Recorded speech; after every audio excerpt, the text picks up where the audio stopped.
Magandang umaga po sa inyong lahat. Tayo ay magluluto ng kanin. Mayroon po ba dyan sa inyo na napapanisan ng kanin na isang araw pa lang ipanis na, hindi umabot ng 2 araw?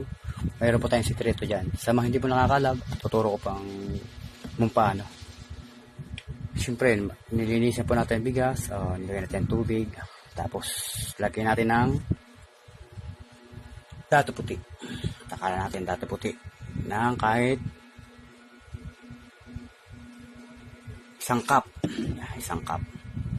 sa ulo, isa, pwedeng dalawa, isa't kalahati pag konti lang ang bigas mo, isa't kalahati cup.